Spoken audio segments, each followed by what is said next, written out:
Enfant intrépide, toujours en mouvement, sous le soleil de Martinique, elle découvre la gym presque par hasard, mais son talent s'impose aussitôt. 7 fois championne de France, quadruple championne d'Europe, 3e mondiale, elle est une fierté pour tout un peuple.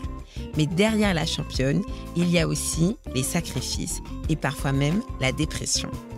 Mélanie de Jésus dos Santos nous ouvre son cœur chez Tel Quel. Bonsoir Mélanie. Bonsoir. Comment vas-tu? Ça va et toi? Je suis ravie de te voir en chair et en os. C'est gentil, merci. Bon, on va discuter un petit peu par ici déjà. Alors, tu as été bien accueillie? Très bien. On est bien accueillie de toi? Très gentil, très bien, très belle équipe. Bon, parfait. Alors, tu as dû repérer que mon petit canapé douillet nous attend pour des petites confidences. Mais avant, on va se faire un petit this or that. Est-ce que tu connais le concept? Oui, je connais. C'est quoi quand on dit thé ou café? Oui. Un peu ce mood-là.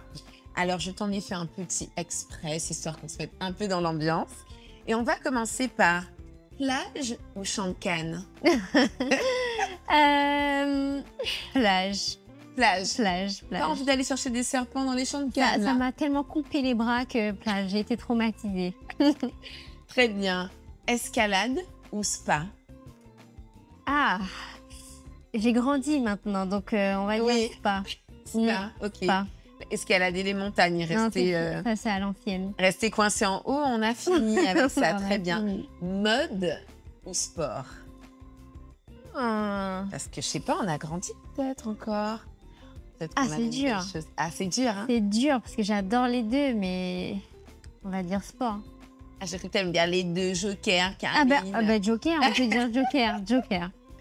Très bien. Discipline ou liberté? Liberté. Là, t'es dans le mood de la liberté. Oui, sans hésiter. Il n'y a pas de Joker là. C'est vrai? Non. Waouh! Et pour finir, adrénaline ou sérénité? Je dirais sérénité. D'accord, là on est vraiment dans l'apaisement. Ouais. Très bien. Ah ben, je trouve que ça tisse bien l'échange qu'on va avoir ensemble. Je te propose qu'on passe de l'autre côté et qu'on continue notre petit échange. Ok, ça marche. Let's go. Ici, nos vies se dévoilent et nos voix s'élèvent. Chaque mot est un écho, une étincelle. On y partage nos réalités, nos rêves, en toute intimité. Bienvenue chez Tel Quel. Mélanie, je t'en prie. Tu prends à droite, je prends à gauche. Ça marche, merci.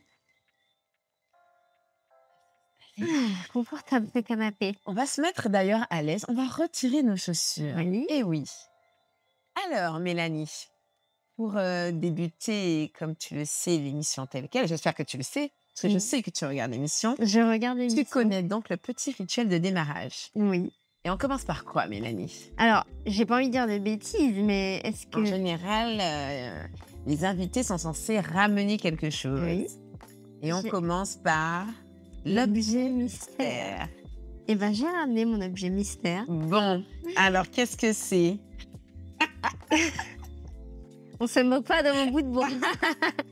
Voilà mon objet mystère. Alors là, si on pense à trouver un rapport avec la gym, pas du tout. Pas du tout. Non, alors pour le coup, pas du tout. Mais ça me parle. C'est tellement moi, en fait. C'est ça. Mais pourquoi, Mélanie, c'est tellement toi? Pourquoi c'est tellement moi? Parce qu'en fait, je suis quelqu'un de... J'aime bien l'aventure, j'aime bien tester des choses, j'aime bien faire des cabanes, j'aime bien marcher pieds nus dans les champs de Cannes. Exactement. Ça. Oui, j'adorais ça. Je passais mon temps à découvrir un peu la nature et tout. Tu habitais où? Alors, j'habitais à Balata et j'ai ensuite déménagé à Tartane. Et donc, c'est à Tartane que tu faisais les 400 coups? Oui, c'est à Tartane que j'ai fait mes plus belles bêtises. Mais qui t'a appris à construire des cabanes? Bah, t'avais une équipe? Oui, j'avais une équipe. Bien sûr, je lidais l'équipe. Hein. J'ai appris toute seule. Hein. Je prenais des clous, des bouts de bois et puis voilà. Ça, tu testais. Et tu as vraiment réussi à faire une vraie cabane? Des vraies cabanes avec des escaliers. Mais non. Il y avait le coin salon. Mais oui, c'était une cabane de fortune. Ok. Et ça, est-ce que c'est vraiment une planche qui vient vraiment d'une vraie cabane que tu as construite? Ah Oui, c'est vraiment une planche d'une vraie cabane que j'ai décrochée il y a longtemps. J'étais pas encore partie en France, donc je devais avoir peut-être 10 ans à Ouais. peu près. Et je l'ai décrochée pour la mettre dans ma chambre parce que je voulais encore une autre cabane, mais avec un lit cette fois. Donc j'ai décroché, je l'ai accrochée dans ma chambre. Et depuis, elle me suit un peu partout dans mon appart, à Saint-Étienne, dans mon appart Mais aux non, US. tu es partie à Saint-Étienne avec? Oui, Mais non. oui, si. Alors, il y en a qui emmènent des doudous, toi, tu emmènes tes planches. Tout va bien. Voilà. C'est génial. En tout Ouais. cas, on a vraiment des objets insolites d'année en année dans cette émission. Et il se pourrait que tu remportes la palme d'or de l'objet Ah, mystère insolite. Merci. Je te tiendrai au courant. En plus, c'est fait main. Donc, c'est fait à la main. C'est moi Oui. qui ai écrit. C'est ça. Alors, qu'est-ce qui est marqué? Cabane secrète. Ouais. Magnifique. Mais du coup, madame qui grimpait partout, c'est quoi ta plus grosse bêtise? Parce que je sais que tu t'es mise folle et je pense que tu as fait les 400 coups. Ouais, j'ai fait les 400 coups. Franchement, Est-ce que dans les 400, il y en a une qui ressort? oui, il y en a une qui ressort, qui est assez folle quand même. Je suis partie de chez moi pendant que ma mère travaillait en bas. J'étais censée faire mes devoirs et en fait, j'avais pas envie. Donc, je suis partie, je suis allée près de la plage et en fait, j'ai escaladé un espèce de mur de roche. Et je montais, je me suis rendu compte que j'étais coincée en fait et qu'il fallait que je redescende. Ah, tu t'es coincée au sommet, tu as réussi à monter tout Voilà. en haut. Donc j'ai réussi à monter tout en haut. Et puis je monte, je suis toute contente et tout, je monte. Et là, je vois que je suis arrivée au sommet, mais qu'il faut que je redescende. Et c'était près de la mer. Et je me suis dit, bon, pour redescendre, il faut que je trouve un moyen. J'ai sauté du tout en haut jusqu'à dans l'eau. Un peu dangereux quand Un même. petit peu, légèrement. Légèrement dangereux. Ouais, mais c'était la seule solution que j'avais en tout cas à cette époque. Il n'y avait personne, tu ne peux pas crier à l'aide. Non, parce que Et ta si- mère qui pense que tu es dans ta chambre. Ouais. Et en plus, si je criais et que quelqu'un me voyait, tout le monde allait savoir parce que ma mère, c'est la coiffeuse du village. Donc voilà, tout se sait. Après ça, tu n'as pas recommencé. Tu t'es calmée sur les bêtises ou pas après ça? Non. Non, même Non, pas. non, Bah, il très fallait bien. encore innover. Non. Bon, très bien, Miss Bêtise. On va forcément parler de gym. Mais ce qu'il faut savoir, c'est que tu as commencé par le judo, Mhm. un peu par hasard. Ouais. Et ensuite est venue la gym. Qu'est-ce qui t'a séduite au point d'y rester dans cette discipline, justement? Alors oui, effectivement, j'ai commencé par le judo. En fait, je me suis rendue à la Gauloise de Trinité et je voulais absolument faire du sport, sauf qu'on m'a dit qu'il n'y avait plus de place. Et moi, je voulais faire du sport parce que j'ai de l'énergie, il fallait que je fasse quelque chose. Donc j'ai essayé le judo et après, il y a quelqu'un qui m'appelle et qui appelle mes parents et qui dit, bah, il y a de la place à la gym. Et j'étais trop contente. Et j'ai essayé ce sport et en fait, il s'avère que je savais déjà faire plein de choses par rapport aux autres petites qui avaient déjà commencé. Et pourquoi donc? Bah parce que je montais sur les trucs. Je montais sur les trucs et je Tu fais déjà des sautais. acrobaties partout? Ouais, en fait, j'adorais l'adrénaline et j'aimais faire des trucs que je savais pas vraiment faire, me lancer dans des saltos arrière comme ça, un peu à l'arrache. Donc, j'ai eu du talent pour ce sport directement. Ouais. Tu avais comme des prédispositions déjà. Oui. Et les équipes, les encadrants, les professeurs, les formateurs Mhm. te le disaient, justement? Ils le remarquaient? Bah, c'est fou parce que j'en ai discuté il y a pas longtemps avec quelqu'un qui me connaît depuis petite, que là où j'ai commencé la gym, donc à l'âge de 5 ans, qui m'a dit quand tu arrivais dans la salle, en fait, tu avais des étoiles dans les yeux et ça se voyait que tu avais envie.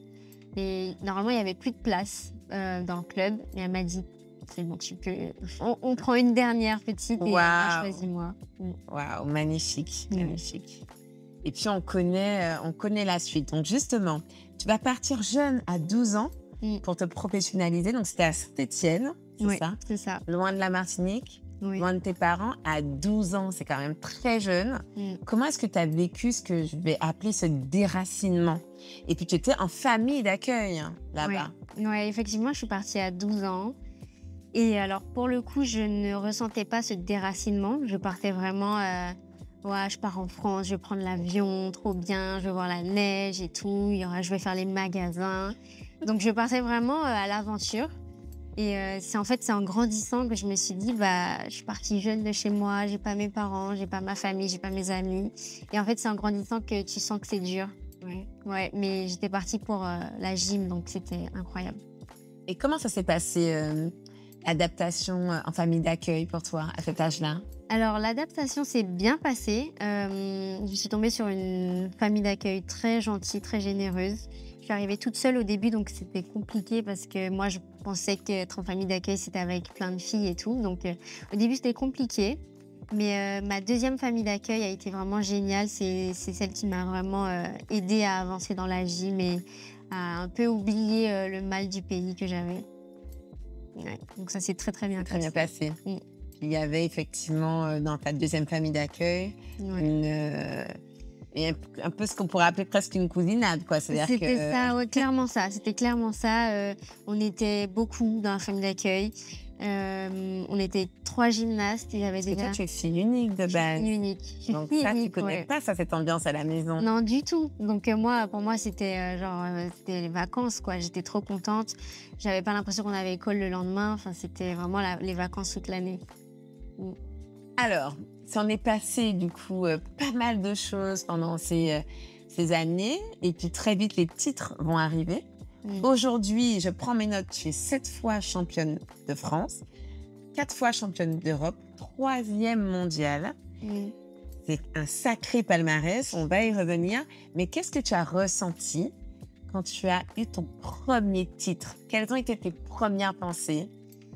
Ouais, c'est un sentiment spécial parce que, enfin, c'est vrai que les gens me disent avec tout ça de compétition, quelle compétition tu gardes en tête? Et ça choque toujours un peu les gens, mais moi, ma compétition qui m'a le plus marquée, c'est les championnats de France. Ok. Parce que, en fait, je suis arrivée de ma petite île avec un niveau bien, mais pas non plus extra. Et je faisais juste de la gym pour m'amuser.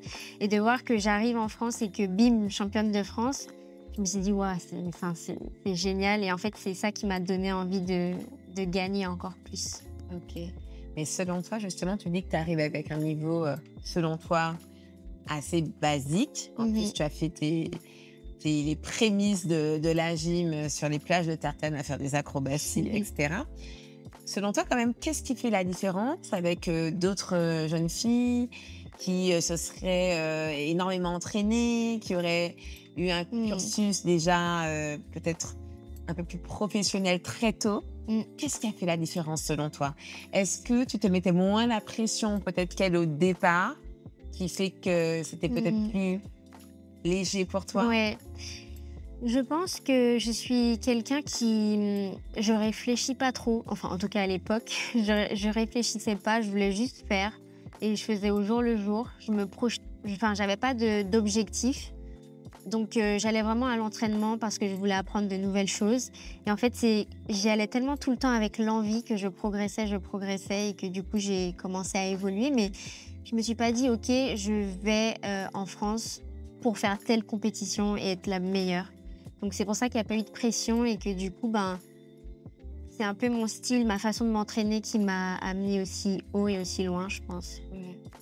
Est-ce qu'à un moment, on est blasé au bout du 10e titre? Est-ce qu'on est blasé de se dire, ouais, bon, j'ai gagné normal, en fait? Un petit C'est un peu peu. mon quotidien, mesdames et messieurs. Parce que 7 fois championne de France, 7 fois. C'est vrai, c'est vrai. Je suis très contente d'avoir remporté 7 fois les titres de championne de France, mais c'est vrai que j'en voulais plus. En fait, quand tu gagnes, tu as encore envie de gagner. Voilà, c'est ça. C'est comme une drogue. Insatiable, en fait. En fait, surtout quand tu pars de chez toi aussi jeune, tu as envie de ressentir ce mérite que tu as fait de partir. Et du coup, j'avais toujours envie de gagner pour me réconforter, me dire, OK, j'ai bien fait de partir. Donc, à chaque fois que je gagnais, je me disais, mais je vais encore gagner parce que ça fait tellement du bien au cœur. Donc, ouais, c'est devenu vraiment une drogue. Et tes parents, à distance, comment ils géraient toutes ces victoires, toutes ces médailles? Je sais que dans le lotissement, mon beau-père criait en slip dans la rue. Ça, on me l'a souvent dit. Ma mère, très discrète, mais je sais qu'elle est très fière. C'est pas quelqu'un qui montre ses émotions, mais je sais qu'elle est fière. Mais voilà. Est-ce qu'à ces moments-là, la distance avec tes parents te pesait? T'as gagné, t'es fière et tes parents sont pas là pour te prendre dans leurs bras Alors au début, non, parce que j'avais ma famille d'accueil et tout se passait bien. Mais en grandissant, c'est vrai que de voir les filles après la compétition aller vers leurs parents, faire des câlins et tout, aller manger au resto avec la famille, moi, c'est pas quelque chose que je connais. Donc, c'était un peu dur à voir. Mais j'ai grandi comme ça, en fait. C'était une habitude, donc ça allait. On parlait de succès, de quand on gagne et qu'on veut encore gagner, gagner. Ça m'amène à parler d'échecs aussi. Mmh. Je sais pas si on peut dire ça, mais toi, tu as vécu les JO de Paris de 2024. Tu n'as pas obtenu, en fait, les résultats que tu espérais. Et là, ça a été, entre guillemets, le drame pour toi. Ouais. Grosse déception. Tu l'as vécu vraiment comme un échec, Mmh. avec même une dépression à la clé. Et moi, quand je t'écoutais, je me disais, mais c'est fou comment un échec peut effacer des dizaines de réussites. Et c'est souvent ça dans le sport de haut niveau. Avec le recul, comment tu expliques qu'on puisse être presque aussi dur envers soi-même, parce que tu as vraiment... ça a failli te détruire, en fait, cet échec. Ouais, failli, c'est vrai. Mais ça ne m'a pas détruit. Exactement. En fait, c'est vraiment dans des périodes difficiles que... Moi, j'ai un tempérament, je suis quelqu'un d'assez joyeuse, j'ai tout le temps envie de rire. Et jamais j'aurais pensé un jour traverser une période aussi difficile, surtout par rapport à un sport que j'aime et un sport qui, de base, je fais ça vraiment pour le plaisir. Mais en fait, j'accorde tellement d'importance à ce que je fais. Généralement, dans tout ce que je fais, tout est important pour moi. En fait, tu tombes hyper bas parce que t'as tout donné, t'as donné toute ta vie, t'es parti jeune de chez toi, t'as tout mis en place pour la gym et t'as un peu mis le reste de côté, même ma famille. Donc en fait, c'est tout qui te retombe dessus et parfois, t'encaisses depuis 12 ans, hein, j'encaisse. Et en fait, je pense qu'après les Jeux, je me suis rendu compte à quel point j'avais fait des efforts pour la gym et que ça n'a pas fonctionné et que c'était mon moment de un peu me récompenser de tout ce que j'ai fait, de ces sacrifices. Et ça n'a pas fonctionné, donc forcément, c'est dur, c'est très dur. Mais Ça a été ouais. très dur, notamment ton retour en Martinique Ouais. après. Ouais, ça a été dur parce que déjà, je revoyais mes proches. Et moi, je suis pas quelqu'un qui montre vraiment mes sentiments. Et pleurer devant mes proches, c'était non, impossible. Être triste devant ma mère, pas du tout, parce qu'elle me connaît très joyeuse. Donc, T'as réussi à faire face? non. Je pense qu'elle a vu, je suis quelqu'un qui... j'étais dans cette période-là, je restais dans ma chambre, j'étais sans émotion.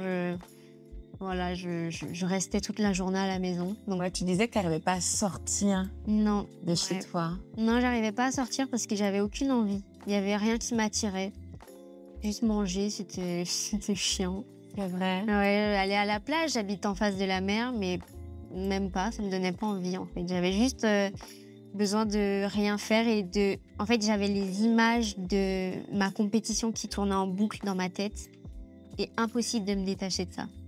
Et des regrets, j'aurais dû faire ça, j'aurais dû... Ouais. Ouais. Si, c'est tout le temps des... J'aurais dû faire comme ça.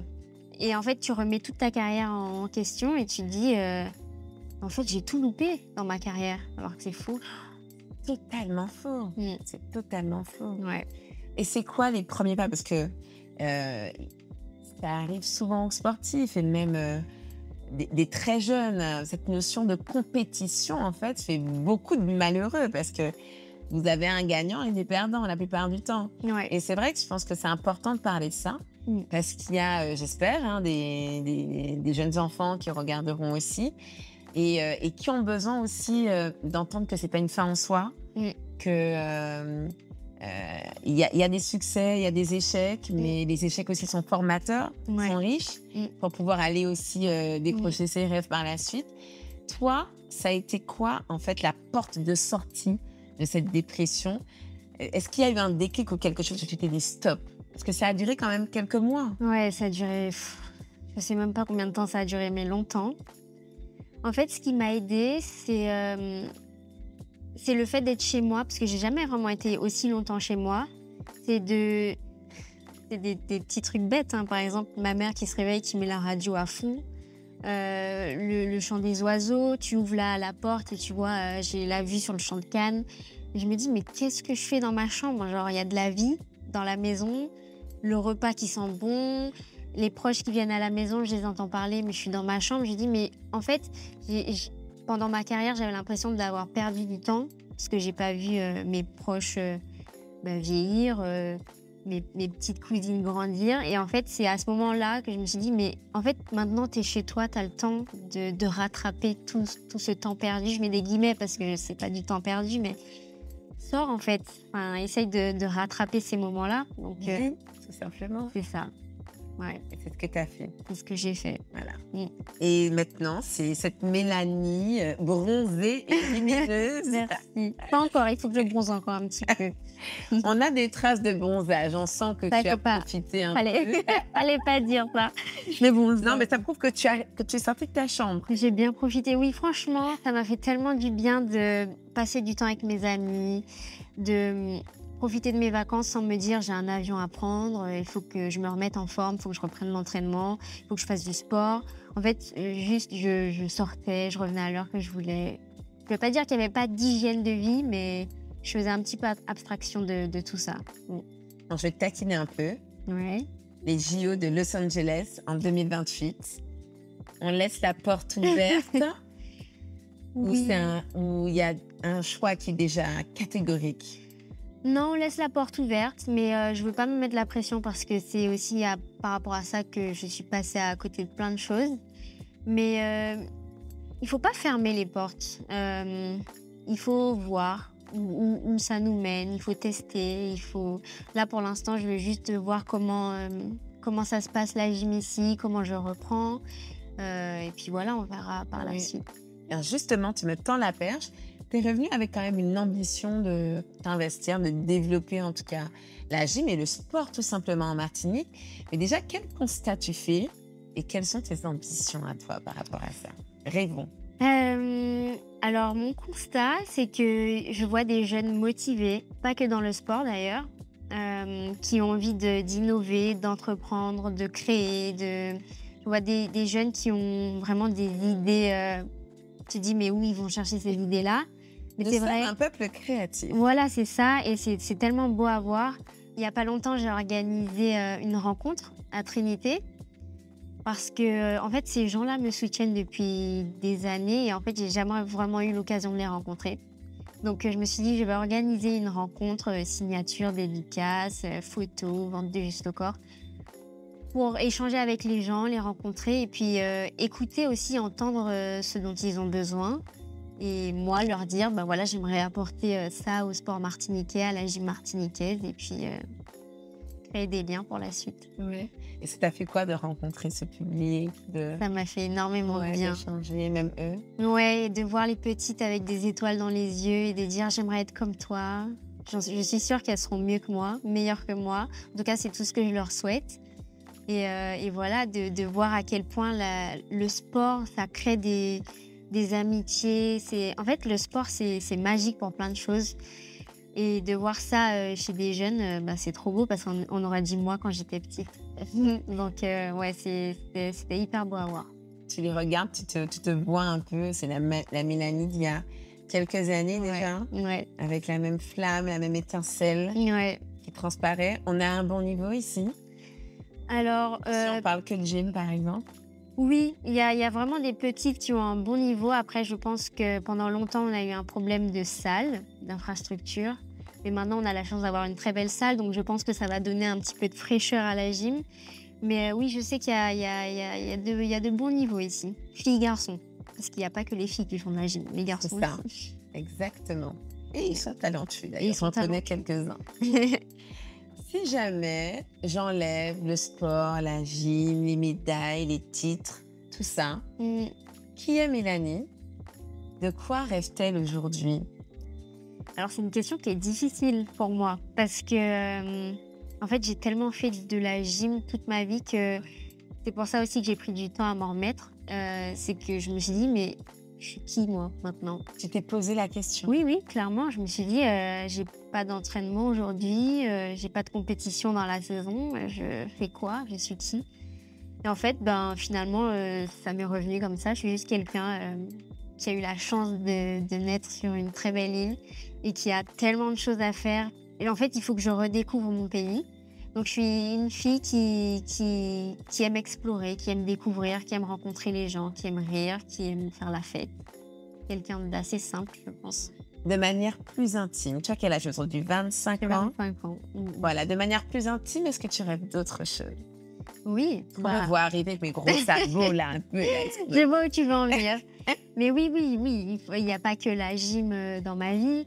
J'ai envie de construire une vie de famille. Tu veux des enfants? Oui. Ouais. Oui, je veux des enfants, j'adore les Tu veux beaucoup d'enfants? Non, pas trop. Deux, c'est bien. Ok. J'ai envie de rencontrer quelqu'un qui partage un peu mon style de vie. Est-ce qu'il doit être sportif?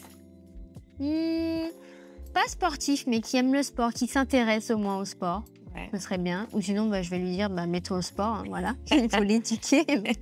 Mais ouais, quelqu'un de curieux, quelqu'un qui aime voyager, quelqu'un qui aime découvrir. Pas quelqu'un de casanier, parce que sinon, ça va être compliqué. Oui. Mais j'ai pas trop de... Toi avec une aventurière comme vous, madame. Oui. J'ai pas trop de red flag sur ça. Il faut juste que je rencontre la personne, si ça match. Ça match, voilà. Une question de match. Voilà. Très bien. En tout cas, on laisse diffuser. C'est tout ce qu'on te souhaite. Merci. Et c'est ce qui arrivera de toutes les façons. Merci. Mélanie, toutes les bonnes choses ont une fin. Et donc, ce moment aussi, qui passait beaucoup trop vite. C'est super vite. Mais vraiment, on commençait à peine à se sentir bien. Mais avant de partir, avant de conclure cette émission, depuis, tu sais, on démarre à peine la saison. Et j'ai décidé de créer un petit lien, comme un fil un peu transparent qui relierait nos différentes invitées. Et donc, tu as l'invitée précédente. Tu vas découvrir son identité si tu ne sais pas qui c'était. Tu as laissé un petit message sans savoir que c'était toi. D'accord. C'est-à-dire que l'invité laisse une trace à l'invité qui va suivre. Quelque chose qui parle d'elle, en tout cas de son parcours, d'une leçon de vie, une pensée, voilà, un message qu'elle peut partager avec toi. Donc, je t'invite à prendre l'enveloppe. J'espère que c'est pas un truc... L'ouvrir. Moi, je suis très sensible. Hein. T'installer. Voilà, et tu vas découvrir ce que l'invité t'a laissé comme message. Oui, tu peux juste faire ici. Ok. Voilà. Alors, j'espère que tu réussiras à déchiffrer l'écriture, décrypter. Normalement, elle écrivait assez bien. Donc, ça devrait bien se passer et tu peux lire à haute voix. Les souffrances font de nous ce que nous sommes et sont l'essence de notre force d'être fort, et cela un peu chaque jour. Signé de qui? Princess Lover. Voilà. Oh, Est-ce que ce mot te parle? Est-ce que... Oui, surtout... clairement. C'est vrai, c'est tellement vrai. Ouais. C'est vrai que, en fait, c'est comme je disais tout à l'heure, il faut tomber pour se relever, sinon t'apprends pas. Donc il faut passer par la souffrance pour avoir après de l'amour. Ouais. Donc, puis des fois pour se révéler, Ouais. et puis connaître aussi ce qu'on peut supporter, jusqu'où on peut aller, ce dont on est capable, les ressources cachées qu'on a en nous. Oui, Donc, toutes nos souffrances font ce que nous sommes aujourd'hui. c'est ça. Et je trouve que c'est un très beau message C'est vrai. qu'elle a partagé avec toi. Ouais. En tout cas, merci beaucoup, Avec plaisir, merci. Mélanie, pour ce moment. Puis je pense que c'est un très beau mot de la fin. Je peux le garder? Il est à toi, tu peux partir avec. Trop bien, merci beaucoup. Merci.